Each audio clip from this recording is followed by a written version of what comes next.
And so, we come to it at last. The final showdown. Túrin Turambar versus Glaurung the Golden. The cursed son of Húrin versus the agent of Morgoth's curse. After this, nothing will ever be the same again.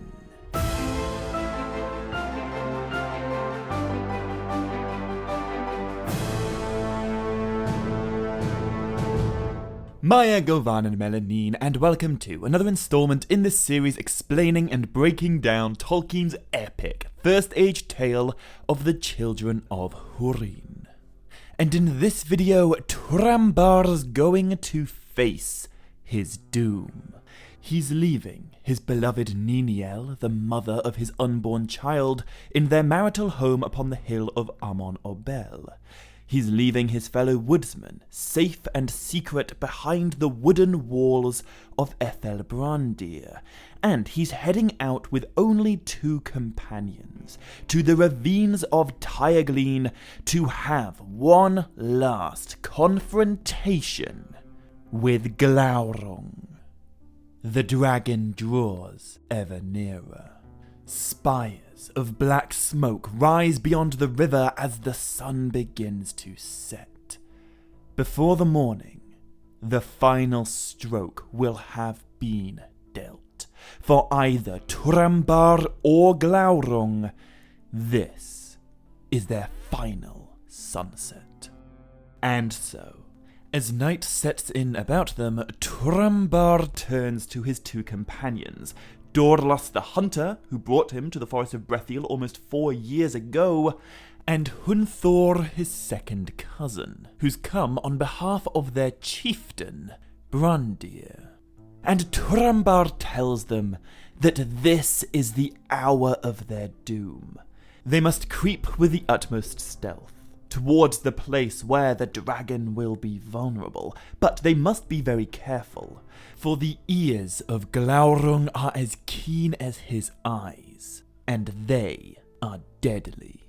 So, Turambar leads Dorlas and Hunthor towards the brink of Cabed-en-Aras, a narrow gorge within the ravines of Tyaglin where Turambar believes the dragon will cross the river.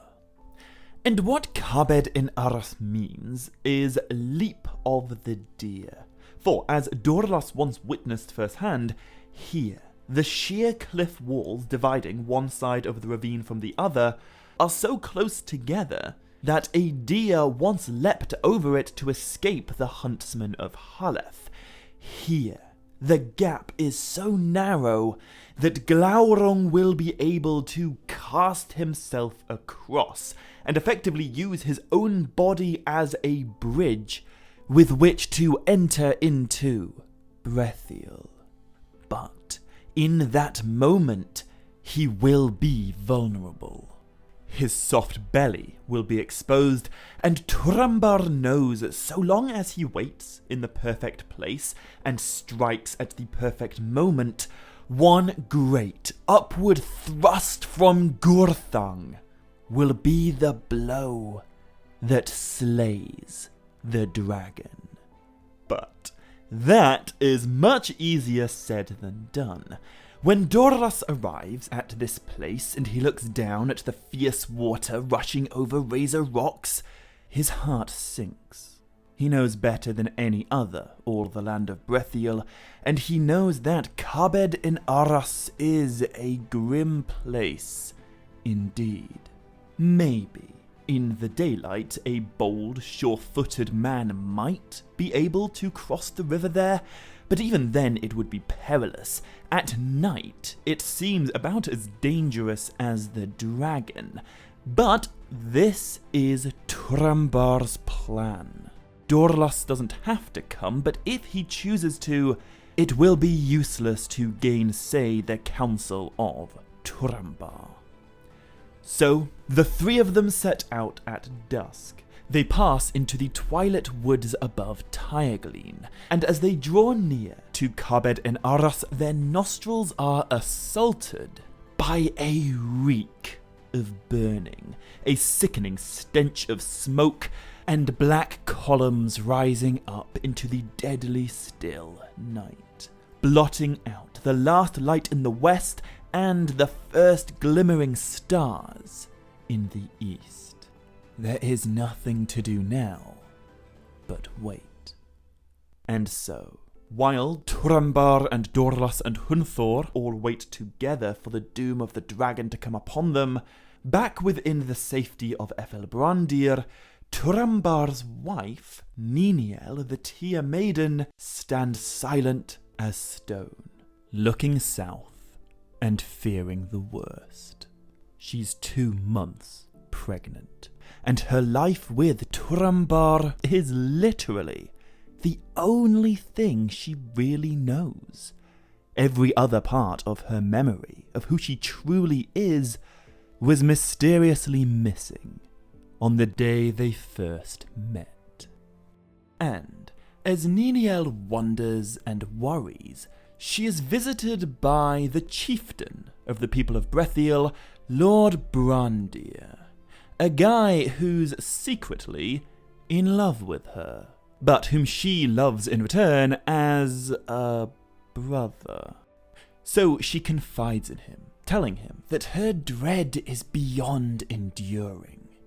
She says, "The Master of Doom is gone to challenge his doom far hence, and how shall I stand here and wait for the slow coming of tidings, good or ill? This night, it may be, he will meet the dragon, and how shall I stand or sit or pass these dreadful hours?"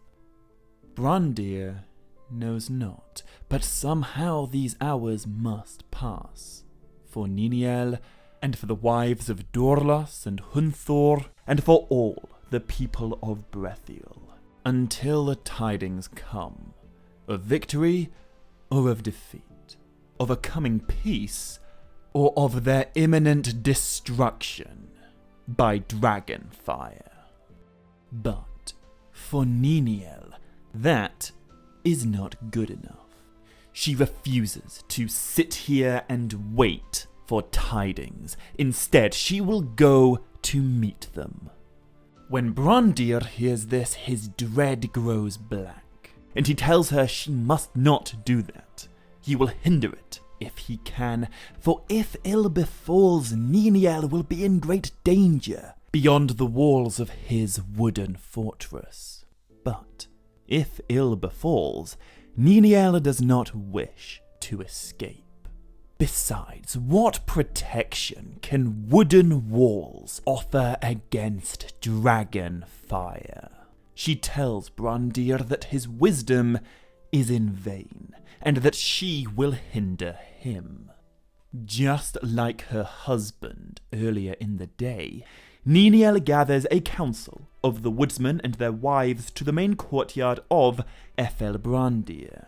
And just like her husband, it would appear that Niniel is well loved by the people of Brethiel. In Turambar's absence, many hold her to be their chieftain. So she addresses her people, crying aloud, "Men of Brethiel, I will not wait here. If my lord fails, then all hope is false. Your land and your wood shall be burned utterly, and all your houses laid in ashes, and none shall escape. Therefore, why tarry here? Now I go to meet the tidings, and whatever doom may send, let those of like mind come with me." And many are of like mind. The wives of Dorlas and Hunthor are the first to follow, but many others join Niniel also, either out of love for their lady, or out of desire to befriend her. Although there are some who are lured to her cause because they know little of evil, and in their hardihood and folly, they hope to see strange and glorious deeds. For indeed, so great in their minds had the black sword become, that few could believe that even Glaurung would conquer him. And so, Before long, Niniel stands at the head of a great company, and she leads them forth in haste, away from Ethelbrandir and towards a peril that they do not understand. At around the same time, Turambar, Dorlas, and Hunthor are taking up their positions in Cabed in Arras. Niniel and her many followers arrive at the shuddering water, Nen Girith, and the rainy stair of Dimrost. And as they stand in that place, they begin to grow cold, and the darkness of night counsels against their former rashness. When they realize just how close Glaurung is drawing, and how desperate the purpose of Turambar truly is, many hearts grow chill, and the company dares go no further. But Niniel sits apart, alone, beside the waters that are now named because of her shuddering, back when she first met Turambar, before he delivered her out of the dark. She looks towards Cabed in Arras, and she begins to shudder again. But back in Ethelbrandir, Brandir is left with the rest of his woodsmen, and he's left with the realization that he'll never have their full loyalty again. All his counsels have now been disdained, he's been publicly scorned, and the truth is, I don't think he handles it very well. Once again, he blames Turambar for something that's really not Turambar's fault, and he throws a little bit of a tantrum. He gathers his remaining people, and he tells them that they must now choose another to be their leader, for he renounces both lordship and people. He says to them, "Let Turambar be your lord in name, since already he has taken all my authority. And let none seek of me ever again counsel or healing." Then he breaks his own staff, and he formally renounces all authority and responsibility as the chieftain of the House of Haleth. Now, firstly, let me reiterate, I don't think any of this really is in any meaningful way Turambar's fault. The very last thing he said to Brandir before leaving was that he didn't scorn him, and that he recognized Brandir as a wise and worthy chieftain. It was Dorlas who insulted him, but it's always Turambar that Brandir projects his blame onto. And it's Turambar's wife whom Brandir projects feelings of love onto. Niniel's made it abundantly clear that for her there is either Turambar or no one. Yet, after Brandir renounces his lordship, he thinks to himself that there is now nothing left of him save his unrequited love for Niniel. And therefore, either in wisdom or in folly, he decides that he must go after her just as she went after Turambar.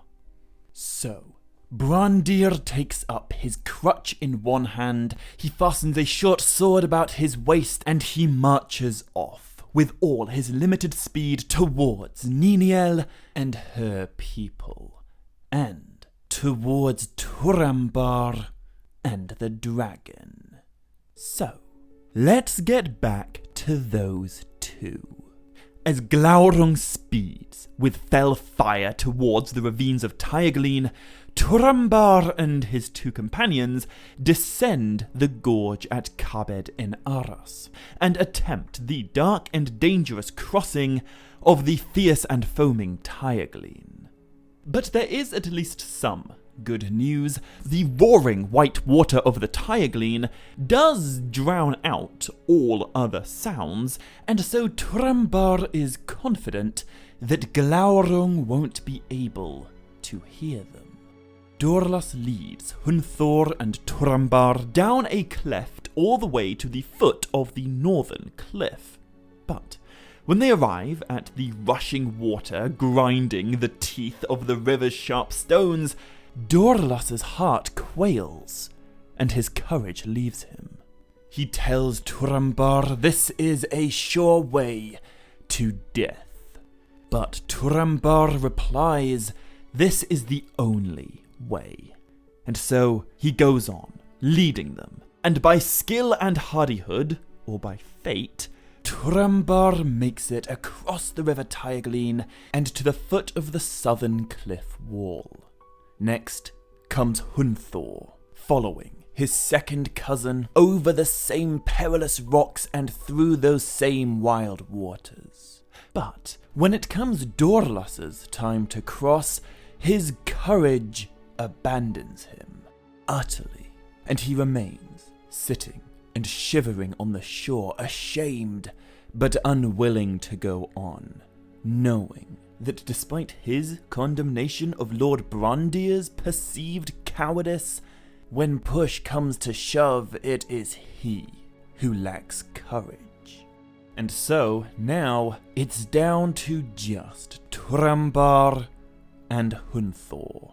They rest a little at the foot of the cliff, knowing that there's no sense in climbing yet until they can be sure exactly where Glaurung will cross, but the night soon begins to chill them.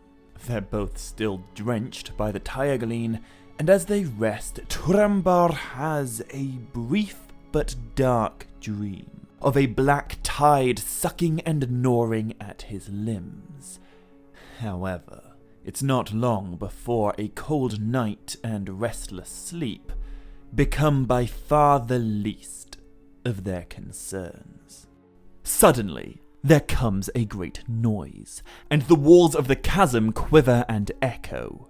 Turambar rouses Hunthor and says to him, the hour is upon us. Strike deep, for two must strike now for three. And as the words leave Turambar's mouth, Glaurung begins his assault upon Brethiel. He crawls to the edge of the cliff, only a little to the north of where Turambar and Hunthor are waiting. The first they see of him is his great head, blotting out the stars. His jaws are agape, and suddenly from his mouth come 7 tongues of fire. Then he sends forth a blast, so that all the ravine is filled with red light. The trees before him wither and go up in smoke. Stones crash into the river as the dragon makes ready to spring across the chasm. This is the moment. Turambar and Hunthor spring northward, and with all swiftness they begin to climb. Glaurung hurls his great front legs over the ravine, grappling the opposite cliff with his claws and heaving the rest of his bulk after him. Turambar draws near, but as he clambers upward, the heat becomes almost deadly, and with it comes a stench so foul that Turambar teeters and slips backward and is about to fall, but his life is saved by Hunthor. Turambar thanks his second cousin, saying to him, "Great heart, Hunthor, happy was the choice that took you for a helper." But as the words leave Turambar's mouth, a great stone hurtles into Hunthor's head, and his body plummets into the Tyrgleen. Just like that, in an instant, Turambar is alone with the dragon. He must conquer alone, and he wishes that he had never brought Hunthor to his death and Dorlas to his shame. It should always have been just him against the great worm of Morgoth.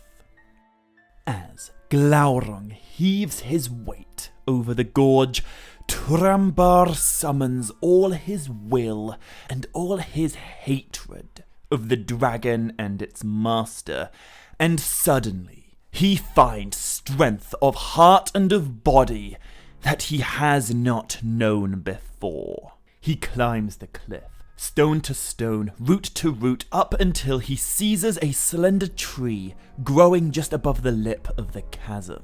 Its branches are burned, but its roots hold fast. And even as Turambar steadies himself, the midmost belly of Glaurung comes above him and swings down almost upon his head. Pale and wrinkled was their underside, and all dank with a grey slime, to which clung all manner of dropping filth, and it stank of death. Then Turambar drew his black blade, the sword of Beleg Cuthalion, and he stabbed upward with all his might and all his hate, and the deadly blade, long and greedy, went into the belly, even to its hilt. Glaurung gave out a scream, a dying cry, a noise so loud that all the woods were shaken. Niniel and the shuddering watchers waiting at Nengirith heard it and were aghast. Brandir heard it as he hurried towards them, Dorlos heard it as he hid in shame, and Turambar reeled from it as if it were a blow. He slips, and his sword is torn from his grasp. In a great spasm of agony, Glaurung hurls the rest of his body across the gap and onto the northern side of the ravine. Turambar half slides, half falls down the side of the cliff, whilst Glaurung writhes and screams and lashes and coils on the other side of the river until a great space has been broken all about him. Turambar drives himself across the water again, crawling on hands and feet, blinded by spray, until he makes it back up the cleft on the northern side. And there, in a desolation of smoke and ruin, the dragon lies dying. Turambar looks on his stricken enemy without pity, and he is glad. Glaurung's jaws lie open, but his fell fires are burned out, and his evil eyes are shut. He lies on his side, the hilt of Gurthang still sticking out of his belly. Turambar breathes. This is his moment of victory and of vengeance. His heart rises within him as he withdraws Gurthang from its victim with great strength. And as he does so, he cries out in mockery of Glaurung's words at Nargothrond. Hail, worm of Morgoth, well met again. Die now, and the darkness have you. Thus is Túrin, son of Húrin, avenged. But as Turambar wrenches his sword from the belly of the dragon, a spout of Glaurung's black blood splashes onto his hand, and with it, the venom in his blood burns Túrin's flesh. As he cries out in pain, Glaurung opens an eye, and he looks upon Turambar with such malice that it seemed he was struck as with an arrow. The combination of Glaurung's dying glance and his venomous burning blood overcome Turambar entirely, and he falls down, unconscious, as if dead, beside the dragon. And that is where we will leave him, at least for now, because when Glaurung gave out his cry of agony and the trees shook at the sound of it, most of Niniel's followers by the shuddering water are quick to assume the worst. And as the watchers behold from afar the great fiery ruin of the dragon's dying throes, most are filled with terror, believing that Glaurung must be trampling and destroying the 3 men that went out to assail him, and once they have burned, all of Brethiel must surely follow. Niniel watches with the rest of her people, but when she heard the voice of Glaurung, her heart died within her, and she felt her darkness creeping upon her again. At that moment, Niniel and her many companions are joined by their former chieftain, Brandir. He's walked, or maybe limped, a really long way, driven on by his fear for Niniel. And when he arrives at the shuddering waters of Nengirith, he begins to shudder too. He hears the rumors he's been dreading. The dragon has crossed the river. The Black Sword is surely dead, and the destruction of the people of Brethiel is nigh. Brandir finds Niniel, and he casts his cloak about her, but she doesn't say a word to him. So he stands there, in silence, peering into the smoky night, and listening for any sound of Glaurung. But it's right here that we see a bit of a darker side to Brandir's character. Up until now, he may have made some questionable, even dodgy decisions, but I wouldn't say he ever actively did bad. And yet, in this moment, I think he does cross a bit of a moral line. He comes to the realization that Glaurung most assuredly has now entered Brethiel, and the end is in sight. But his people, the House of Haleth, their lives no longer concern him. In fact, he considers them fools who scorned his counsel, and now he has no pity whatsoever for their plight. Instead, he decides that the indiscriminate slaughter, the wholesale destruction of his people and their home might actually work to his advantage. He says to himself, "Let the dragon go to Amon Obel, and there will be time then to escape, and to lead Niniel away, whilst all the other people of Brethiel succumb to the horrors of the dragon." So, Brandir speaks softly to Niniel, saying, "Niniel, come, it's time to go. If you will let me, I will lead you." Niniel remains silent, but she takes Brandir's hand, and the two of them slip away from Nengirith as shadows under the moonlight, unnoticed by the rest of the people of Brethiel. Brandir and Niniel hurry together through the silent trees, but as they near the grave of Finduilas and the crossings of Tyregleen, the place where Niniel met Turambar, she halts and tells Brandir this is not the way, to which Brandir responds, "What is the way?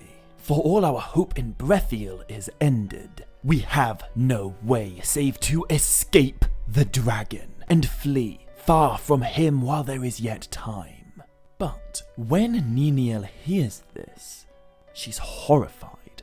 She wasn't following Brandir in the hope of escaping. She believed she was following him to Turambar. She says, "Did you not offer to lead me to him? Or would you deceive me? The Black Sword was my beloved and my husband, and only to find him do I go." What else could you think? Without even waiting to hear Brandir's reply, Niniel hurries off alone as if her blood burns within her. She follows the river Tyagleen until she comes at last to its ravines, and eventually to Kabed en Aras, the place of the agony of Glaurung. And there she finds him, the body of the great worm, lying motionless amid a smouldering wreck. And beside the motionless dragon lies a motionless man, Turambar, cold and deathly pale and utterly unresponsive. Niniel rushes towards him, forgetting all fear, and she throws herself down beside him, and she weeps and kisses his face. But it seems to her that he is dead. Niniel looks at her beloved husband's hand, and she sees that it is blackened as if it's been scorched. She washes his burns with her own tears, and then she tears a strip from her white dress to bind it. But still, Turambar does not move, nor show any sign of life.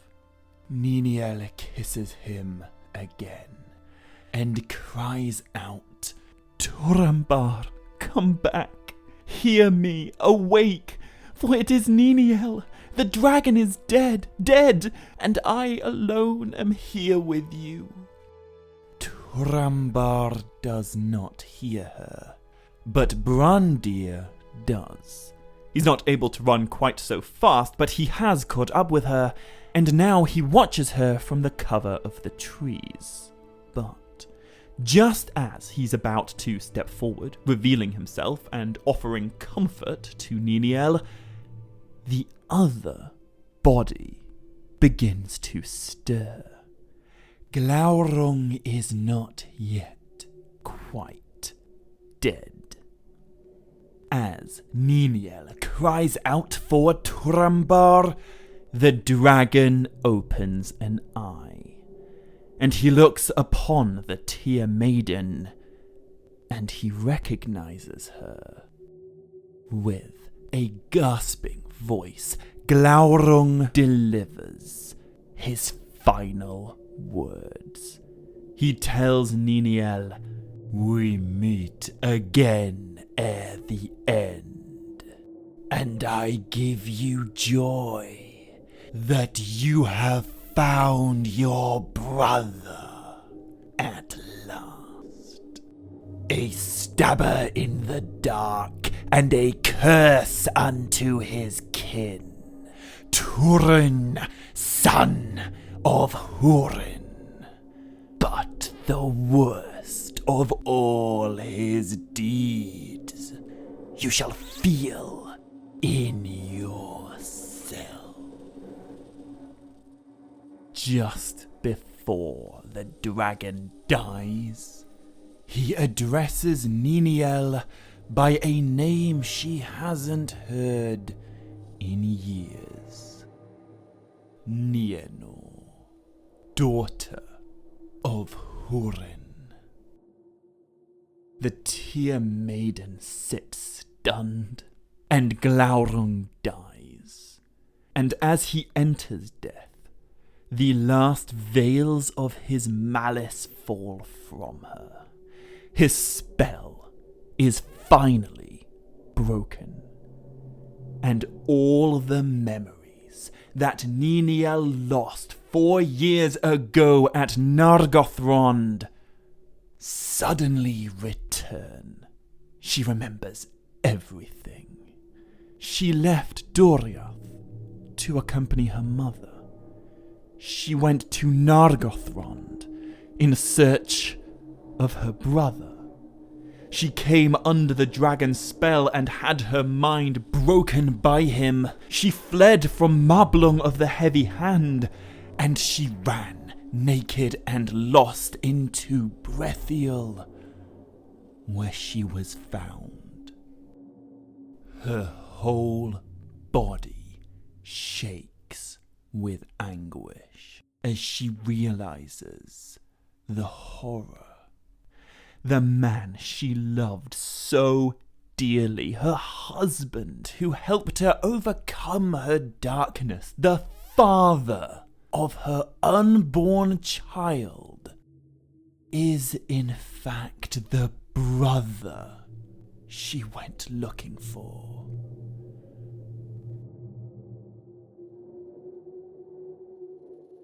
What the fuck?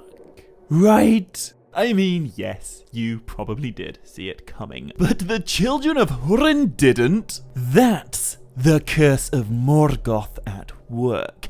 Even when both of our heroes are happy and at peace for years and years and years, it's still life-destroyingly horrible. Right at the beginning of this series, I suggested that potentially the Curse of Morgoth might have been a better title for this story. But now that we're here, I'm not so sure I still stand by that. Yes, this story is fundamentally about the Curse of Morgoth, but the Curse of Morgoth is fundamentally about this union between the children of Húrin, one of the most sinister things the Dark Lord ever devised. For a moment, Nienor Niniel is still and silent, but then the true magnitude of Morgoth's malice dawns upon her. She is 2 months pregnant with the child of the children of Húrin, Morgoth's curse personified. Just try to imagine what sort of life that child must be doomed to live. I mean, Nienor, Túrin, Lalaith, Morwen, they were all victims of Morgoth's curse, but none of them were the point of that curse. This child would be. Not only would they be born of accidental incest, but they would also very literally be born of Morgoth's curse. So much of Nienor's childhood was suffering, and yet that is nothing compared to the inescapable suffering that her unborn child will be doomed to endure. Nienor is a noble lady of the Edain. She is a staunch enemy of Morgoth, and she is a young mother, a woman who would do anything, give anything to spare her innocent child the cruelty of living that life.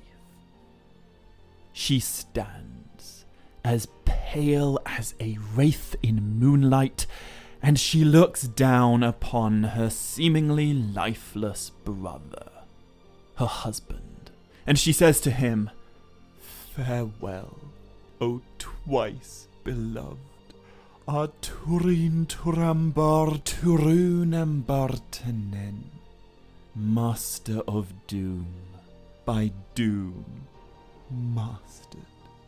Oh, happy to be dead." Then, distraught with woe and horror, Nienor turns away from Túrin, and she flees swiftly to the brink of Cabed in Aras.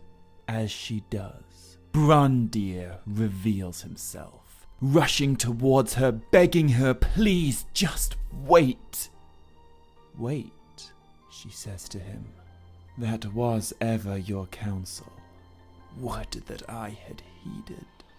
But now it is too late, and now I will wait no more upon Middle-earth.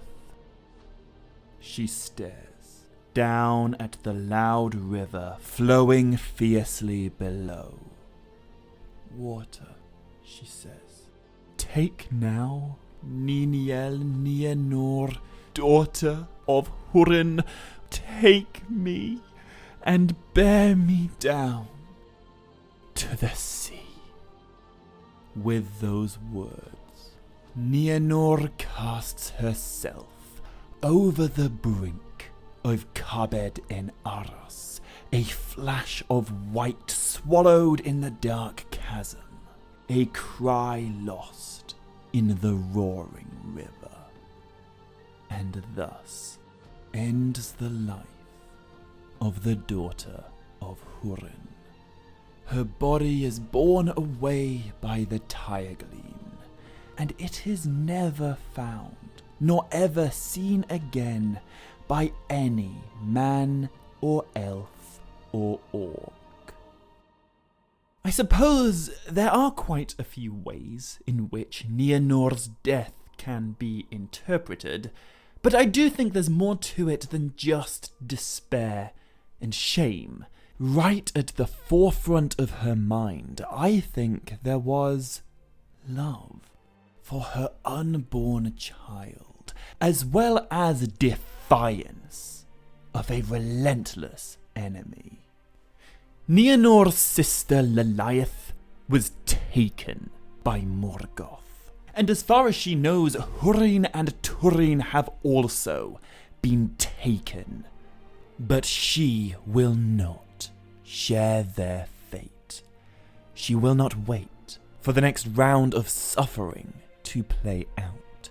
She will not live beneath the Dark Lord's shadow. Instead, she chooses to remove herself from it. She chooses freedom from Morgoth, and she defies his will by dying at her own, and sparing her child the curse that destroyed the lives of its parents. And what I want to emphasize here is, in my opinion, one of the most tragic facets of Nienor's story: the immensity of her lost potential. Nienor is the daughter of the chieftain of the House of Hador. She is descended from the chieftains of the House of Haleth and the chieftains of the House of Beor. She was strong. She was loved. She could have achieved so many things. Just imagine if she hadn't left Menegroth with Morwen. Imagine if she'd stayed as she wanted to, training under the tutelage of Melian the Maya, guided by the wisdom of Doriath, growing alongside Galadriel and Celeborn and Eleuthingol. She could have been among the greatest of the race of men ever to exist. Nienor and Túrin could have been to the houses of the Edain what Galadriel and Finrod Felagund were to the high elves of Valinor, descended from the rulers of all three houses of their people, the ultimate children of the Edain. Nienor could have been, I think, the greatest mortal woman of the Elder Days, if only she'd remained under the Maya Queen's wing. If only she hadn't been cursed before she was even born. From this moment on, Cabed en Arras, the Leap of the Deer, is renamed Cabed Nairmarth, the Leap of Dreadful Doom. And never again would any man or deer walk upon its shore, for all living things shunned it. In fact, the very last man ever to look down into those dark waters is Brandir. And when he sees that Nienor is truly gone forever, he turns away in horror. He looks back at the dead dragon and shudders, and then he looks at the body of Túrin, and he's in two minds. Does he hate Túrin for supposedly taking everything from him, or does he pity him for losing everything? In the end, it doesn't really matter. Turambar is dead. Brandir decides that he owes him no thanks, but the people of Brethiel do owe him a debt. And it seems fitting that Brandir be the one to tell those people what's happened. So he leaves Turambar lying beside the dead dragon, and he sets off, limping back towards his countrymen who wait by the shuddering waters of Nen Girith. But whilst climbing the steep path of his return journey, Brandir suddenly realizes he's being watched. He notices a face peering out of the trees, and a second later, he recognizes the man that it belongs to. "Dorlas!" he cries out. "How came you off alive?" Dorlas emerges from the undergrowth, and in the depths of Brethiel, he and Brandir finally have the confrontation that they've been skirting around since Dorlas first brought Turambar to Brandir for healing. Dorlas explains that the river was too difficult for him to cross, so he remained on the northern bank while Turambar and Hunthor climbed the southern cliff wall. But that story is incomplete. Glaurung died not on the south side of the ravine, but on the north side. Turambar had to climb back down from the southern side, then back up the northern cleft to retrieve Gurthang. That's where Nienor and Brandir found him, beside the dead dragon. So why wasn't Dorlas there to help him? Why could he not, at the very least, have stayed near and brought news of Glaurung and Turambar's fate back to the rest of the woodsmen? Dorlas gives no answer. He only stares at Brandir with hatred in his eyes. And thus Brandir perceives the truth. After everything Dorlas said to Brandir about being a coward, it was Dorlas who deserted his companions and then fled in shame to hide in the woods instead of seeking atonement through other deeds. Brandir says, "Shame on you, Dorlas. You are the begetter of our woes." And to be fair, Brandir's not really wrong. Dorlas was the one constantly egging on the Black Sword, even when Turambar wanted to live in peace. He was the one who brought the dragon upon their home with his desire for battle and open warfare. He was the one who scorned Brandir. He was the one who drew Hunthor to his death, and he is the one who fled and now skulks in the woods like a coward. In great anger, Brandir demands to know, "Why did you not bring tidings? It was the least penance that you could do, and had you done so, the Lady Niniel would have had no need to seek them herself. She need never have seen the dragon. She might have lived. Dorlas, I hate you." To which Dorlas replies, "Keep your hate. It is as feeble as all your counsels. But for me, the orcs would have come and hung you as a scarecrow in your garden. Take the name Skulker to yourself. As Dorlos spits out the words, he clenches his great fist in wrath, and he aims a mighty blow at Brandir, which turns out to be the very last thing Dorlos ever does. For as he moves to strike Brandir, Brandir draws his sword and plunges it into Dorlos. Before the shock has time to leave his eyes, Dorlos's life is ended. Brandir looks down at the dead man, trembling, sickened by the blood he's just spilled. But it cannot be undone.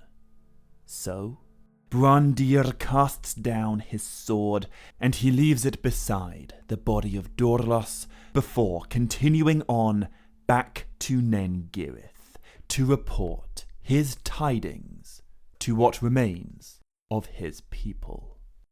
By the time he arrives, the moon is setting, night is fading, and a new dawn is opening in the east.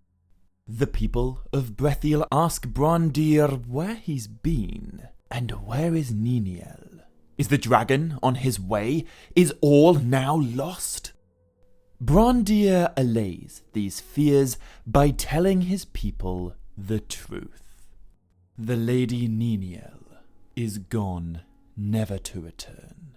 But the dragon is dead too. Brethiel is safe from his vengeance. Yet Turambar also lies dead beside Glaurung. And that is the good news. The people of Brethiel murmur when they hear this, believing Brandir's gone mad. How can the Black Sword's death possibly be a good thing? But then Brandir explains everything. Turambar the Mormegil was really the son of Húrin, and Niniel the Tia Maiden was really the daughter of Húrin. Niniel the Fair, whom you loved, whom I loved dearest of all, she leaped from the brink, and the teeth of Tyagleen have taken her. To Brethiel they brought their dark doom's shadow. Here their doom has fallen, and of grief this land shall never again be free. But Turambar died before he ever learned of it.